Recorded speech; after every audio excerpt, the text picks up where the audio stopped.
जय माता दी। माँ कालरात्रि आप सभी की रक्षा करें, आप सभी का कल्याण करें। नवरात्रि की सप्तमी तिथि को माँ कालरात्रि की पूजा की जाती है।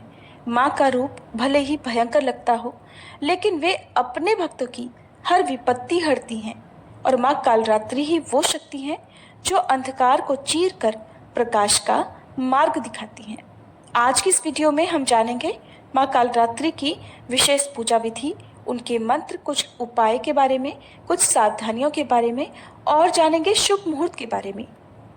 हिंदी पंचांग के अनुसार इस बार सप्तमी तिथि 28 सितंबर दिन रविवार को दोपहर 2:28 से शुरू हो रही है और जिसका समापन 29 सितंबर सोमवार को शाम 4:31 पर होगा। तिथि तो रविवार से ही लग रही है, लेकिन सूर्योदय व्यापिनी तिथि 29 सितंबर सोमवार को रहेगी। इसलिए 29 सितंबर को सोमवार के दिन ही माँ कालरात्रि की पूजा की जाएगी। इस दिन भद्रा भी लग रही है। आपको बताएंगे भद्रा काल के और भद्रावास के समय के बारे में भी।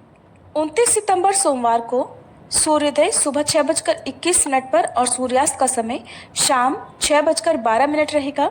ब्रह्म मुहूर्त सुबह 4:45 से 5:33 तक रहेगा। राहु काल सुबह 7:30 से 9 बजे तक रहेगा। तो सुबह की पूजा आप ब्रह्म मुहूर्त से लेकर 7:25 तक कर लें तो ज़्यादा सही रहेगा। राहु काल के समय आप राहु और केतु ग्रह से संबंधित लोहे आदि का दान दे सकते हैं। कोई भी नया काम राहु काल के समय प्रारंभ ना करें। माँ कालरात्रि की पूजा निशिता काल मुहूर्त में भी की जाती है, जो कि आज रात 11:47 से देर रात 12:36 तक रहेगा। शाम की पूजा आप शाम 6:09 से 7:22 के बीच में कर सकते हैं।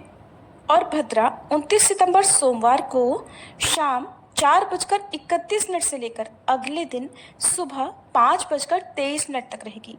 लेकिन परेशान होने की आवश्यकता नहीं है, क्योंकि भद्रा का वास इस बार पाताल लोक में रहेगा।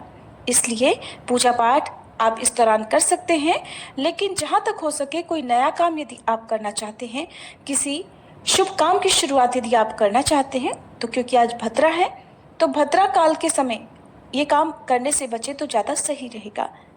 माँ कालरात्रि का प्रेरंग लाल है और आज के दिन माँ को लाल रंग की सामग्री जैसे लाल पुष्प और लाल रंग के भोग जैसे अनार का भोग लगा सकते हैं।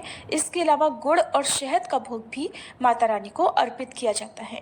आज हम सभी माँ कालरात्रि की पूजा कर रहे हैं और जीवन का अंतिम सत्य केवल काल यानी मृत्यु ही है। माँ का यह स्वरूप हमें काल के सत्य का साक्षात्कार कराता है। माँ का यह दिव्य रूप नकारात्मक ऊर्जा, भूत प्रेत, दानव, पिशाच आदि का क्षय कर देता है। हर व्यक्ति मृत्यु के भय से भयभीत होता है, लेकिन माँ कालरात्रि की उपासना भक्त को निर्भीक और निडर बनाती है। कई बार ग्रहों के अशुभ प्रभाव के कारण भक्तों को बहुत सारी बाधाओं का सामना करना पड़ता है, यहाँ तक कि मृत्यु बाधा भी आ सकती है। किंतु माँ कालरात्रि अग्नि, जल, शत्रु और जानवर आदि के भय से भी अपने भक्तों को मुक्ति प्रदान करती हैं। माँ कालरात्रि का यह स्वरूप अत्यंत भयानक और उग्र है। भयानक स्वरूप रखने वाली माँ कालरात्रि अपने भक्तों को शुभ फल प्रदान करती हैं। घने अंधकार की तरह माँ के केश गहरे काले रंग के हैं। त्रिनेत्र, बिखरे हुए बाल और प्रचंड स्वरूप में माँ दिखाई देती हैं। माँ के गले में विद्युत जैसी छवि देने वाली सफेद माला दिखाई देती है। माँ के 4 हाथों में ऊपर उठा हुआ दाहिना हाथ वर मुद्रा में, नीचे वाला अभय मुद्रा में है। बाईं तरफ के ऊपर के हाथ में खड्ग और नीचे के हाथ में कांटा धारण करती हैं।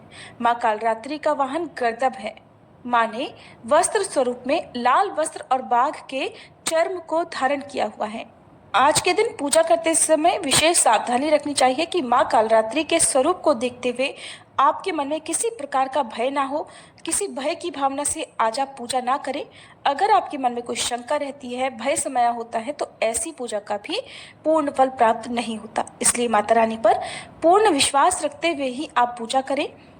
माँ कालरात्रि की पूजा करने के लिए सुबह जल्दी उठकर स्नान आदि से निवृत्त हो जाएं और फिर धूप दीप जलाकर माँ का पूजन करें, माँ को तिलक लगाएं।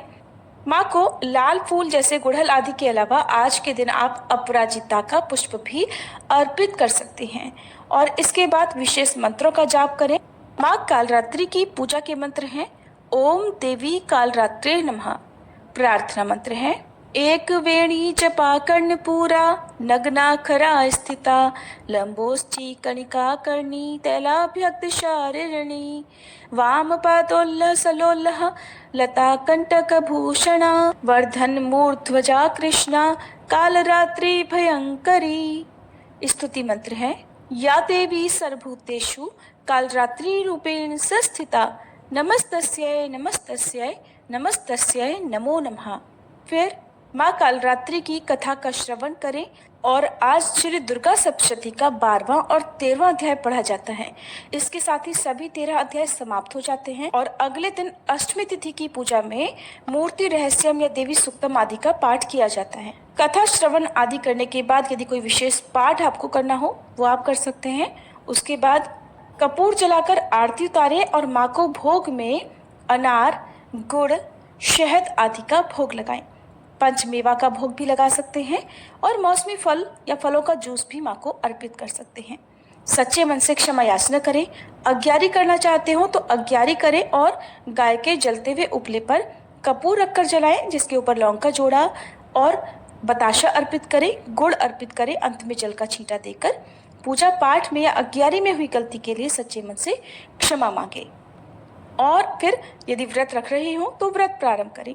इस दिन दान में आप गुड़ का, अनार का या फिर लाल रंग के वस्त्रों का दान निर्धन लोगों को दे सकते हैं। इसके अलावा आपकी जो भी श्रद्धा हो उसका दान दक्षिणा भी इस दिन देना चाहिए। दान देने से व्रत का महत्व कई गुना अधिक बढ़ जाता है। तो सुबह इस तरह से पूजा करें और शाम को एक बार फिर से धूप दीप जलाकर माता रानी की पूजा करें और आरती उतारें। निशिता काल मुहूर्त में बहुत से लोग जो तंत्र सिद्धि चाहते हो या माँ कालरात्रि की विशेष पूजा अर्चना करना चाहते हो उन्हें ही पूजा करनी चाहिए। बाकी गृहस्थ जन जो कि समय आपको बताया गया है उसमें आप विधि अनुसार पूजा कर सकते हैं। ये थी आज